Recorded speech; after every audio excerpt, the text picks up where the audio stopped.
Eo afaka va ianao? Eo afaka va ianao?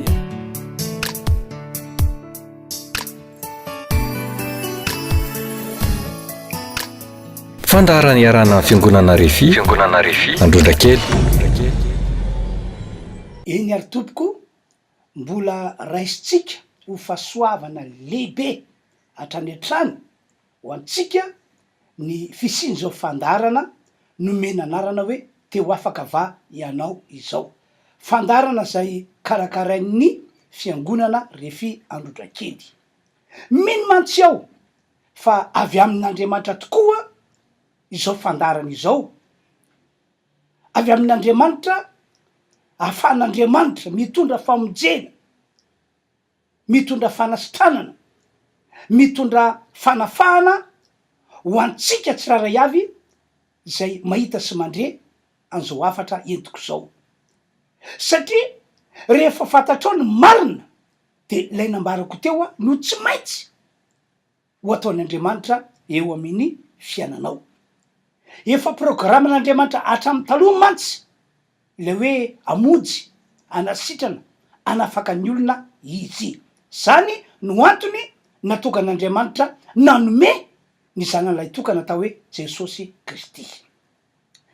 Ny zavatra misy tokoa mantsy de zao: maro amin'ny olona no manana olana tsy evahana mihitsy am'izao vaninandro misy antsika izao. Ary amin'ny lafin-javatra maro no isehoan'ilay olana. Zava-misy ihany koa de izao: maro amin'ireo olona manana olana no efa kivy tanteraka. Misy aza efa tena mamoy fo mihitsy ka tsy te ho velona intsony eto ambony ty tany ity.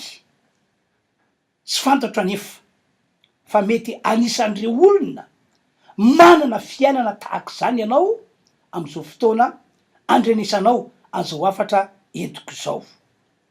De izao raha toy zany tokoa ny momba anao de hoy aho hoe aza kivy intsony ianao, aza mamoy fo tahaka ny teolontsony ihany koa ianao. Manana vahaolana tsara ho anao aho am'ty androandroany ity, manana vahaolana tsara ho anao aho mba ivahan'io olana zay mahazo anao io, mba atonga ny famonjena, ny fanasitranana, ny fanafan'Andriamanitra ho tanteraka aminao anio de anio ihany. Vahaolana avy am' Jesosy izy io, ary vahaolana azo antoka indrindra. Ny vahaolana voalohany aloha de ity: ilaina ny afantaranao ny marina hoe avy aiza, avy amin'iza zao olana mianjady eo amin'ny fiainanao zao, zao olana zay tsy nahitanao lalany voana izao. Ilainao fantatrao ny marina. Ahoana ho Jesosy? Hoy izy ao amin'ny Jaona 7:20, ka ho fantatrareo ny marina ary ny marina no ahafaka anareo tsy ho andevo. Averiko any le teny Jesosy io, Jaona 7:20, ka ho fantatrareo ny marina ary ny marina ahafaka anareo tsy ho andevo. Tsy zany mantsy amin'ny akabeny ny fototry ny olana tsy evahana, ny fototry ny olana entina mandramaty, ary ny fototry ny olona manaraka ny taranaka mifandimby dia tsy aveza akory zany fa ny fisina ozina na ny fisina fanaratsy mbola mitoetra eo am'ilay olona na mbola mitoetra eo am'ilay taranaka. Zava marina tokony fantatrao zany ry havana malala zay mahita sy mandray ahy am'ty andro anio ity. Ary eto de milaza fa ny anafaka anao am'izany olana nety niozina nety fanaratsy zany no programan'Andriamanitra efatra amin'ny ela, ary programany mandraka ankehitriny, ary mbola programany mandrapatokany fataperan'ity zao tontolo zao ity.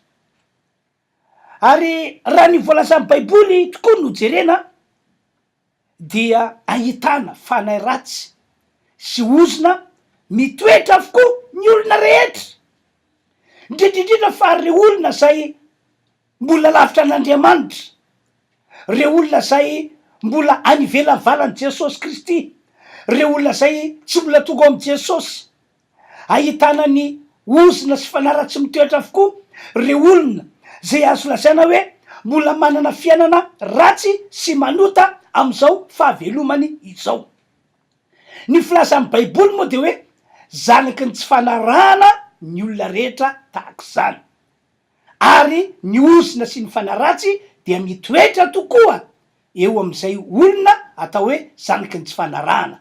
Eno tsara ke ny voalaza amy baiboly ato amin'ny Efesianina 2:2 hoe andao vakina amin'ny anaran'i Jesosy, toy zao voasoratra: zay nalenareo fahiny araky ny fomba an'izao tontolo zao, araky ny mpanapaka ny fanjakana eny amin'ny rivotra, de ny fanahy zay miasa ankehitriny ao anatin'ny zanaky ny tsy fanarahana.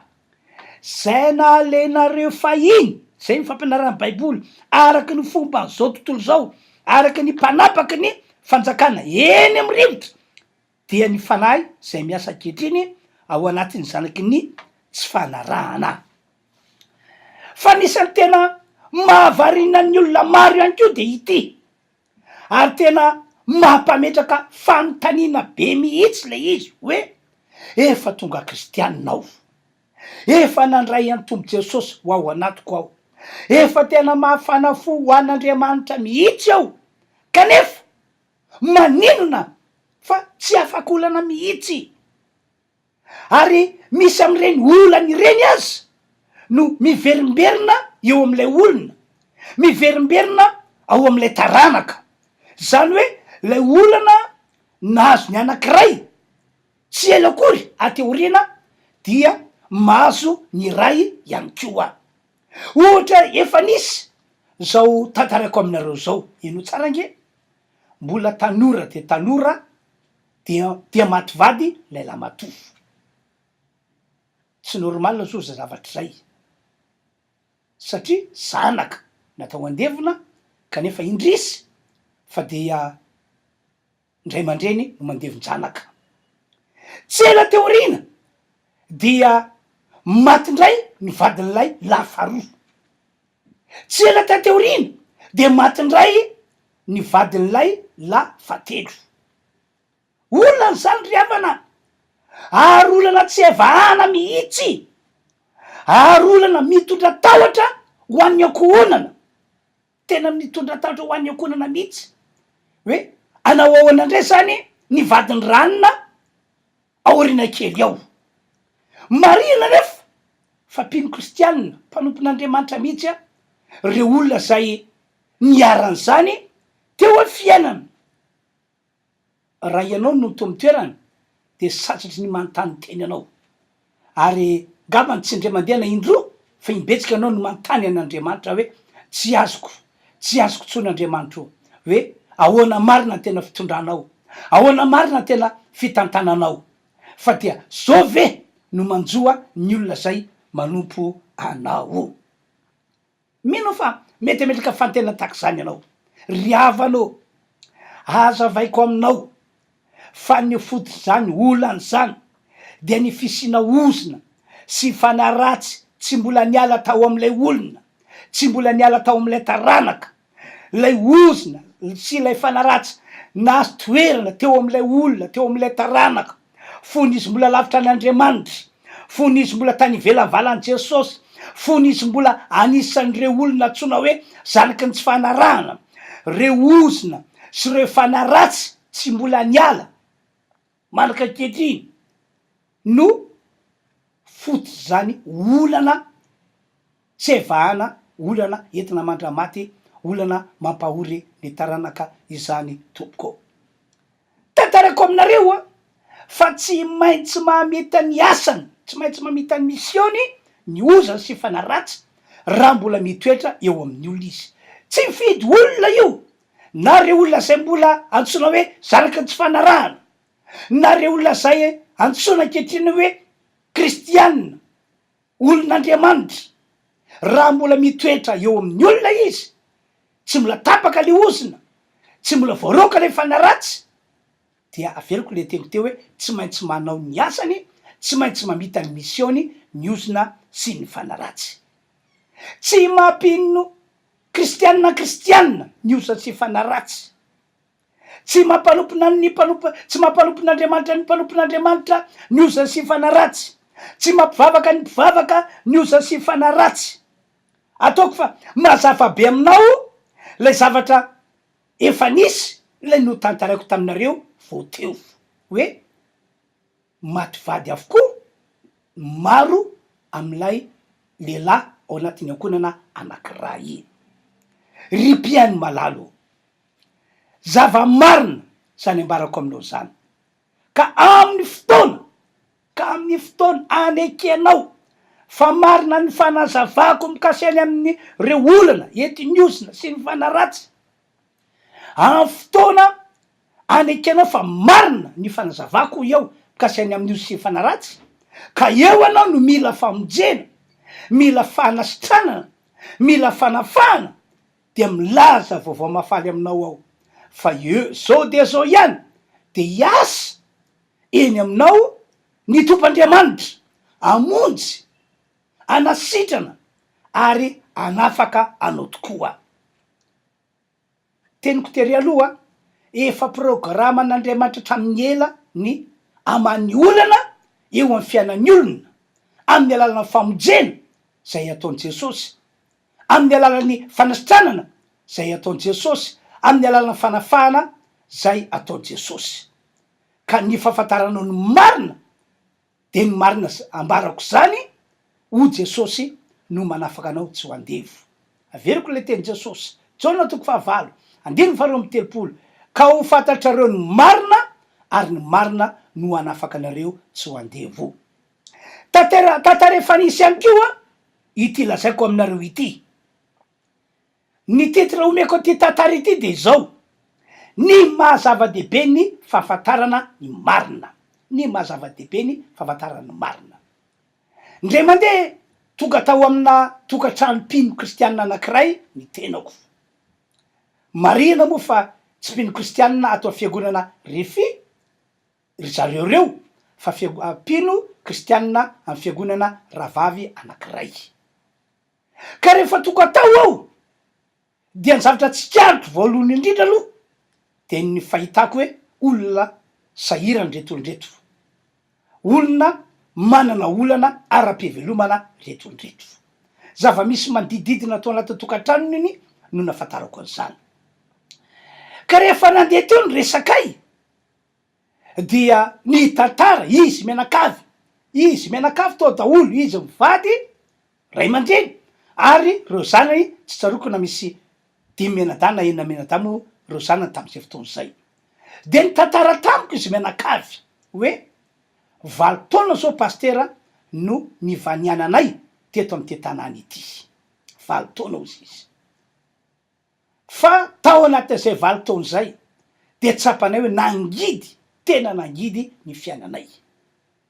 Mba mivavaka ihany izahay, mba manompan'Andriamanitra ihany izahay, fa dia mangidy le fiainany, tena mangidy le fiainana.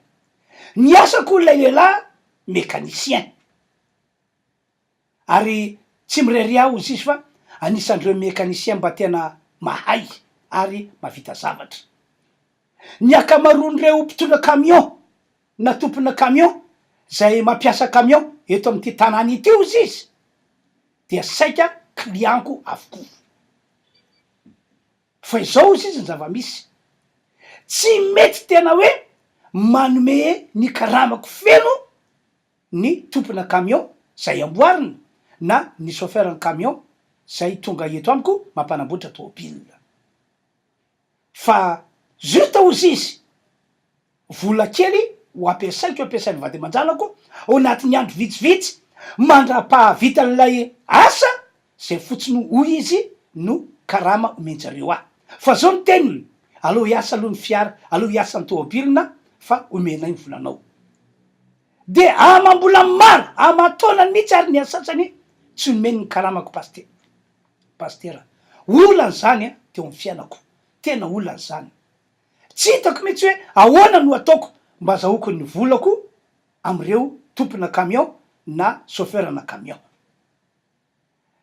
manao fambolem-bary ihany ko zay osy izy eto am'ty tanàna ity fa ny magaga pastera tsy mahavokatra mihitsy zay, tsy mahavokatra mihitsy zay.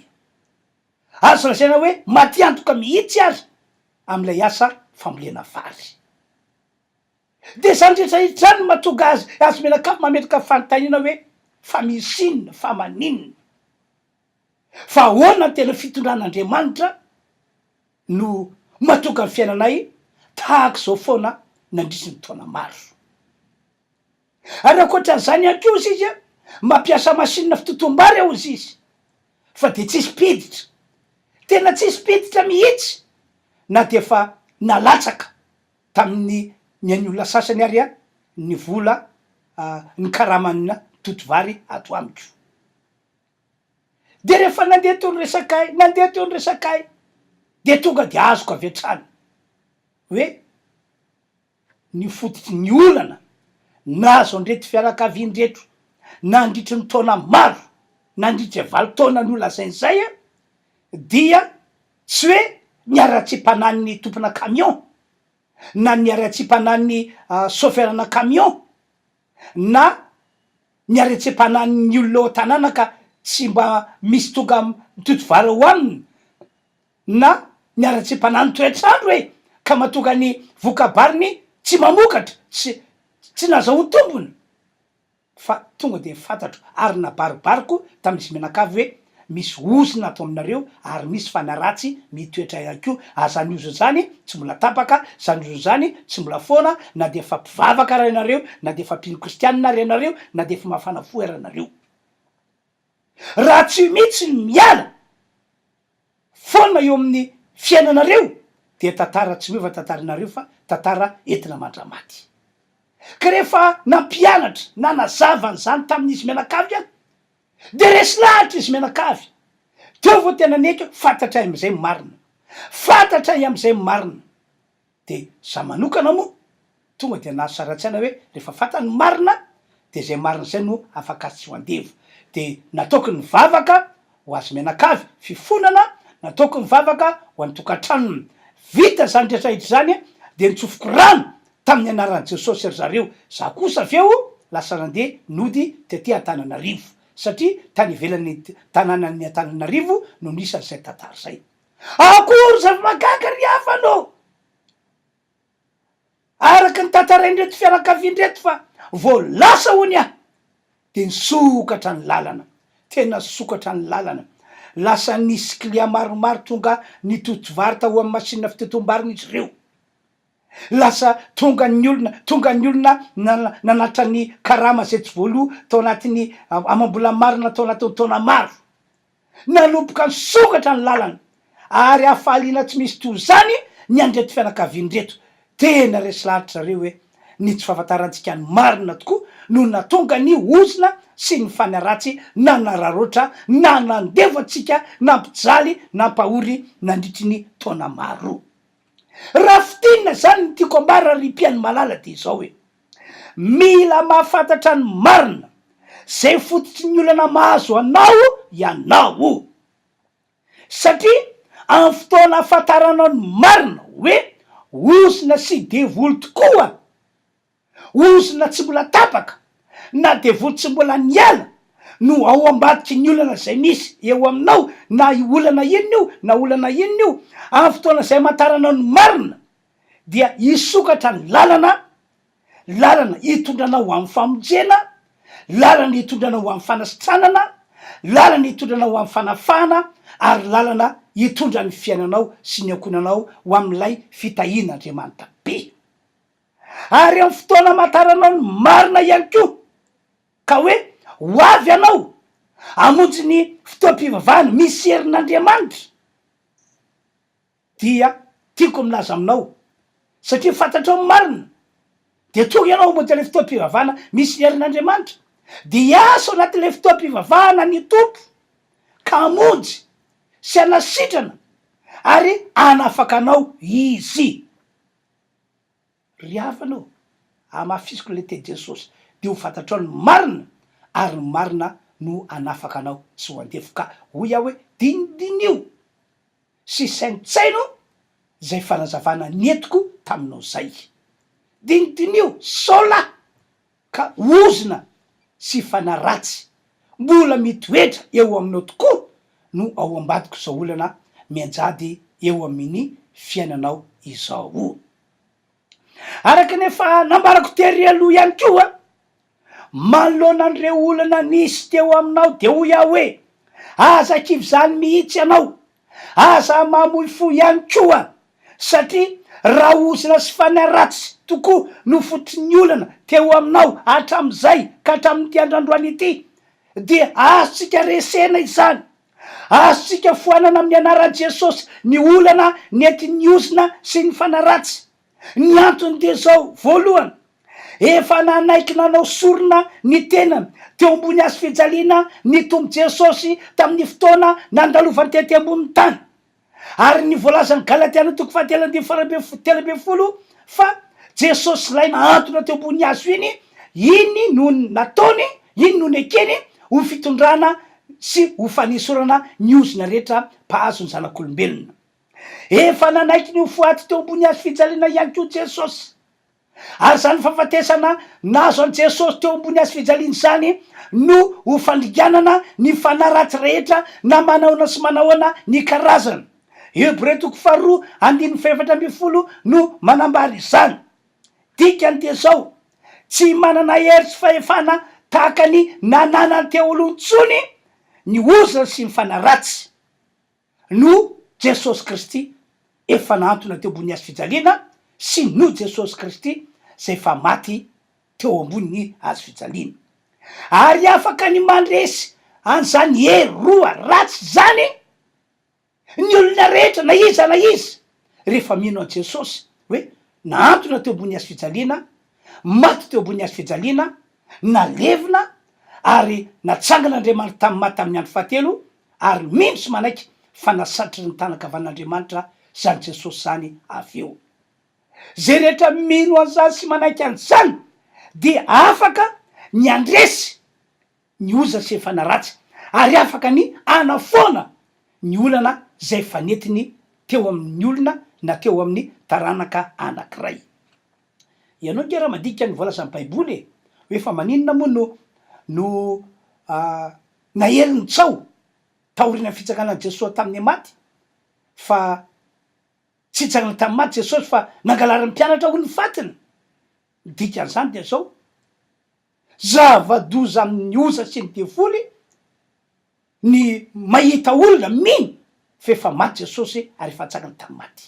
Zay mahatonga amin'ny teny hoe azo resena reo hoe roa ratsy reo, azo voanana tanteraka ny olana zay nentin'ny ozina sy ny fanaratsy. Azo resena ihany koa ny ozina, azo foanana amin'ny anaran'i Jesosy ihany koa ny olana entiny. Ny antony faharoa de zao: efa nomeny Jesosy ny mpanompony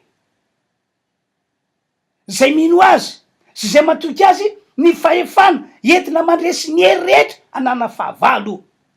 Tafiditra anatin'izany ny hery zay nanana ny ozina sy ny fanaratsy teto ambony ty tany ity. Ahoana ho Jesosy? Liko 10:20. Ahoana ho Jesosy? Indro efa nomeko anareo ny fahefana hanitsaka ny maingoka sy ny mianarano, ary andresy ny hery rehetra, zay anana ny fahavalo, ka tsisy ampaninona anareo akory zany. Efa nomeny Jesosy an'ireo mpanompony zay mino azy sy zay nandray azy, mino ny fitsangana tamin'ny maty, mino ny heriny ny fahefana entina mandresy ny ozina sy ny fanaratsy, entina manafoana ny olana nentin'ireo fahavalo anankiroreo. Joro vavolombelona aminareo ao, tsy olona ray na roa no mitofoka amin'ity zavatra tantaraiko aminareo ity, fa olona maromaro no efa niona tamiko sy nresaka tamiko. Nisy tovavy iray zay nana olana teo amin'ny fananganana tokantrano. Ozina sy fanaratsy moa zay nitambatra no nanao sakana ty tovavy ity ba tsy ho tafarosa amin'ny lalan'ny fanambadiana ara-dalàna ary tsy hatsangana tokantrano. Fa no tantarain'ity tovavy ity fa izy ke mifankatia manolo izy dia vatin'olona foana. isika mifankatia man'olo de vadin'olona foana, isika mifankatia man'olo de vadin'olona foana. Na ianao mandre an'zany a de afaka ny lasa hoe ozony zany de volo zany. De rehefa niona tamiko io vehivavy io ndresaka tamiko zany tantara zany tamiko io de nampahirezitry hoe manapa-hevitra ho an' Jesosy dingana voalohany zay. De hoy ihany ko taminy tsy aleonao ve mamonjy fotoam-pivavahana zay atao feona RHEFI Androndrakely ary ny angatako aminao dia aza mieritreritry ny fankatia man'olona aloha fa tena mandrosoa ho an' Jesosy. De nanaiky izy nivavaka tao anatin'izany de nataoko foana, nataoko ndre mandeha isan-kerinandro, ndre mandeha tsikitapabolana 5 vola sahinim-bola tateoriana tsy tsaroko intsony fa efa ela le izy nifankatia taman'olona izy nety atao ambiraoko le lehilahy milaza azy ho ty azy akory ny akagany fa 2 volana taorinan'zay natokavany izy anakoroa tao ambiraoko zay de vita somatsara ny fanambadiny, vita ny mariaziny. Ary ny mampahira dia izy 2 mihitsy lasa pino, lasa kristianina atao fiangonana RHEFI Androndrakely.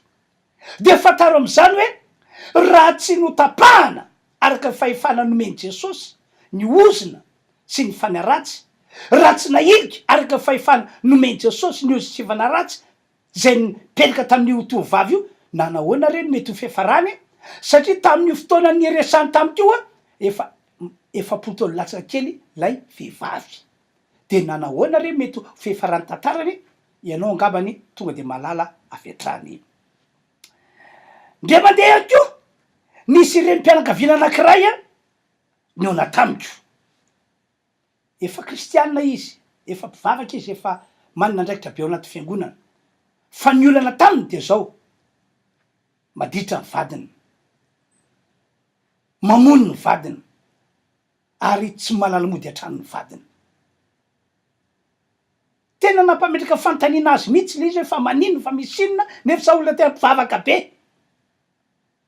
Fa rehefa niona tamiko io vehivavy io ka fantany marina fa tsy le vadiny loatra ny tena maditra na hoe ty vehivavy araka nambarany tamiko, fa le raha matoa mihitsy no nisoza sy fa niaratsy ny toetra, ozina mitondra korotana ao anaty tokantrano, ozina mitondra gidragitra, ka ohatrany le raha matoa no nisy fanaratsy zay tsy matamana vady.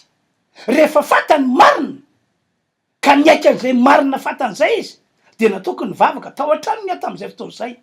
Akory ny zavamagaga ry havanao, fa tena araka fomba fitenin'ny tanora ankehitriny hoe raisy valo de tonga ny valim-bavaka, nody le lehilahy ary mandraka ankehitriny de tsy nanana olana ara-panambadiana intsony izy mivady ireto. Tsy takatrisana ike zany ry havana. Zay mahatonga amin'ny teny tery aloha hoe raha fantatrao ny marina de ny marina no anafaka anao tsy andevo hoy Jesosy Kristy. Ry havanao, mila fantatrao ny marina hoe avy aiza ny olana, avy amin'iza i olana mianjady amin'ny fiainanao io. Mila fantatrao ny marina fa ao am' Jesosy irery ihany no vaolana ho anao manoloana andre olana tsy evahana na olana tsapanao hoe manaraka ny taranaka mifadiby. Mila fantatrao ny marina fa azo resena ny ozina sy ny fanaratsy ary azo foanana amin'ny anaran'i Jesosy ny olana efa nentina na de efa nanjaka teo aminao, tao amin'ny tokantranonao, tao amin'le taranaka nandritry ny taona maro aza ny olana, ny ozina sy ny fanaratsy. Mila fantatrao ihany koa marina fa afaka nianana fiainana tsara sy mahafinaritra ianao miaraka amin'ny Jesosy, fa tsy lay araka le eritreritra hoe fa maninona fa misinona no manana fiainana tahako zao izahay, nefa zahay efa mpino kristianina efa manana an' Jesosy. Farany ho anay fiangonana RHEFI tena mino ny famonjena, mino ny fanasitranana, mino ny fanafahana ataon'i Jesosy izahay, ary mino ny teny nataon'Andriamanitra, terik-asan'Andriamanitra fa amin'ny alalan'i Jesosy de afaka nianana tantara vaovao zay tena tsara indrindra ny olona zay manompo an'Andriamanitra. Ho anay fiangonana RHEFI ihany ko tena mino fa tena momba anay ny tompo amin'ny asa fampona zay ataonay. Efa nahita famantarana sy fagagana maro zahay tao anatin'izay taona maro nanomponay an'Andriamanitra izao.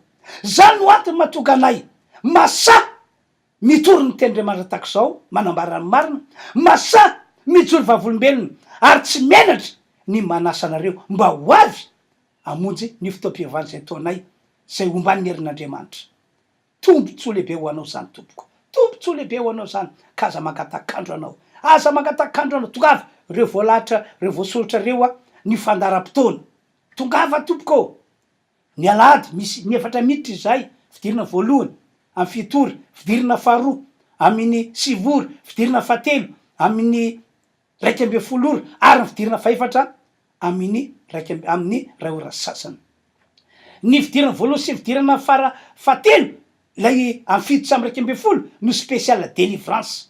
Ka de tongava ianareo zay matsapa hoe mila famonjena, mila fanasitranana, mila fanafahana tokoa. Ny telefônina moa afantsika mifandray de io voasoratra io, afaka miantso mivantana ianao na dia vao vita ary zao fandrenesanao ny tenin'Andriamanitra zao. Ny teniko farany angamba de hoe hono ny sasany aminareo rehefa miantso telefônina, ahoana zany ny aminay aty alavitra be ety tsy afaka makany amin'ny fiangonana RHEFI Androndrakely ekeny, tsy afaka ianao satria lavitra, fa afaka mivavaka ho anao amin'ny alalan'ny telefônina ny tenako. Afaka mivavaka ho anao, manao délivrance ho anao any amin'ny tokantranonao any aho. Fa de hoe tombontsoa manokana fotsiny ho anareo zay akaiky, ho anareo zay manodidina ka hoe tonga ao amin'ny fiangonana RHEFI Androndrakely. Zay zany tompoko fa dia andao hivavaka tsika. Apetrao ao amin'ny fonona ny tananao, napetrao faritra misy marary. Raha afaka mandoaly anao de mandoaly amin'ny alalan'ny vavaka ataoko de hiasa ny herin'Andriamanitra amonjy anao riavana malala. Hivavaka tsika. Tompo Andriamanitra tsy to, tompo zao rehetra izao ianao. Isaorana ny anaranao Andriamanitra. Omena voninahitra mandrakizay ianao. Misaotra fa afaka nitoron'ny teninao tamin'ity androandroany ity. Afaka nanambara ny marina tamin'ireo zay nandre ao. Ka de mandrafo aminy ianao amin'ny anaran'i Jesosy Kristy avy any Nazareta. Tapahako ny ozona, foanako fisina fanaratsy tamin'ireo olona zay nandre ny toroteny nataoko androany. Ary amin'ny anaran'i Jesosy Kristy miala miaraka am'izay ihany koa ny olana mety ny oza sy ny fanaratsy. Stranona ny marary, esorina ny fanentanana. Andriamanitra, asehoy fa tena tia ny olona rehetra zay nandre ny afatra netiko androany ianao Andriamanitra. Asehoy zany fitiavanao ny olona zany.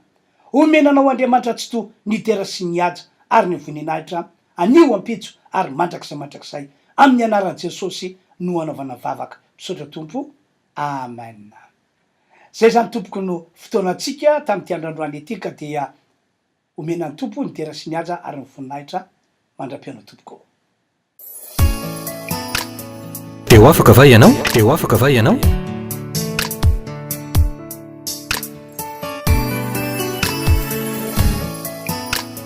Fandaharana iarana fiangonana RHEFI Androndrakely.